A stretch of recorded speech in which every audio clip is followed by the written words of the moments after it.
ব্যাংকে দাদাগিরি তৃণমূল নেতার। ফ্রিজড অ্যাকাউন্ট খোলার দাবিতে ব্যাংকে চড়াও।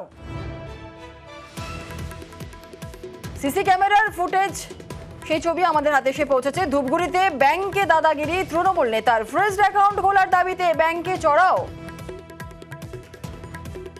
আর ব্যাংক ম্যানেজার তিনি কি বলছেন শুনুন। 12টা সাড়ে 12টার দিকে কিছু লোক আসে, তারা প্রত্যেকেই ঋণ খেলাপি উত্তরবঙ্গ ক্ষেত্রীয় গ্রামীণ ব্যাংকের ডাউকিমারি শাখায়। ওনারা টাকা তুলতে পারেননি, এই জন্য আমাকে সরাসরি লাইভ থ্রেট দিচ্ছে, বলছে ডাম্পার চালিয়ে রান ওভার করে দেবে। আমরা প্রত্যেকেই খুবই আতঙ্কিত। অকথ্য কথা গালিগালাজ দিয়েছে, সেটা বলছে ডাম্পার চালিয়ে রান ওভার করে দেবে। সঙ্গে রয়েছেন আমাদের প্রতিনিধি রকি। রীতিমতো ব্যাংক ম্যানেজার ভয়ে রয়েছেন, আতঙ্কে রয়েছেন। ব্যাংক ম্যানেজারকে ডাম্পার দিয়ে পিষে মারার হুমকি দেওয়া হচ্ছে, পুলিশ কি বলছে?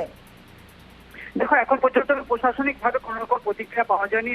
যেহেতু ব্যাংক ম্যানেজার নিজে বলেছেন যে ব্যাংকের ঊর্ধ্বতন কর্তৃপক্ষ ব্যবস্থা নেবে। ঘটনাটি ঘটেছে ধূপগুড়ি ব্লকের অন্তর্গত ডাউকিমারি এলাকায়। সেখানে একটি উত্তরবঙ্গ ক্ষেত্রীয় গ্রামীণ ব্যাংক রয়েছে এবং সেই এলাকায় এলাকারই তৃণমূল নেতা এবং তার বেশ কয়েকজন কর্মী তারা কিন্তু ঋণ খেলাপি বলে সূত্রে মারফত জানা গিয়েছে। তাদের অ্যাকাউন্ট ফ্রিজ করে দেওয়া হয়েছে এবং সেই অ্যাকাউন্ট থেকে কিন্তু লেনদেন সম্পূর্ণভাবে বন্ধ রয়েছে।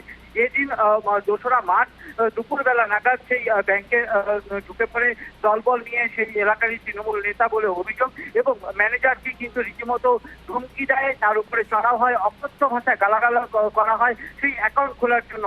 এমনকি তাদের মধ্যে একজন সেই ম্যানেজারকে বাড়ি ফেরার পথে ডাম্পার দিয়ে পিষে মারারও হুমকি দেওয়া হয় বলে অভিযোগ।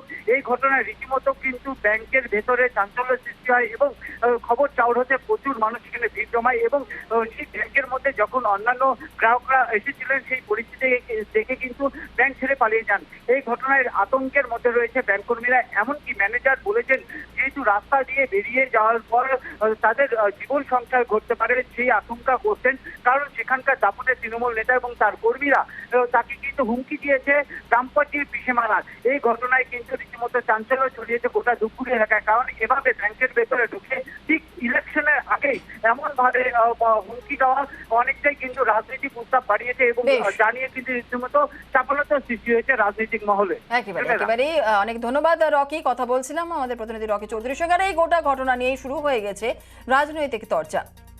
এটা কি ধরনের অসভ্যতা? এর থেকে প্রমাণিত শুধু সন্দেশখালী না, ধূপগুড়িতে এরকম শেখ শাহজাহানের ভাইরা এখনো পর্যন্ত রাস্তাতে অবাধে ঘুরছে। এই শেখ শাহজাহানের ভাইদেরকে আগামী দিনে তাদের বিরুদ্ধে ব্যবস্থা নিতে হবে। তৃণমূল কংগ্রেস এদের বিরুদ্ধে ব্যবস্থা নেবে না। আগামী দিনে পশ্চিমবঙ্গে ক্ষমতায় আসবার পর এই সমস্ত কুখ্যাত অপরাধীদের ব্যবস্থা আমাদের সরকার আসলে করবে। যদি সে এই কথা বলে থাকে, সে অন্যায় করেছে, অবশ্যই আইনত ব্যবস্থা তার বিরুদ্ধে নেওয়া উচিত। দলীয় যদি কোনো কর্মী বা নেতা যদি এর মধ্যে যুক্ত থাকে, দলীয় পর্যায়ে তার বিরুদ্ধে তদন্ত হবে, প্রমাণিত হয় যে অবশ্যই সে দোষী, দল তার বিরুদ্ধে ব্যবস্থা নেবে। আইন বহির্ভূত কোনো কাজ করে থাকে, দল সে তার সঙ্গে থাকবে না।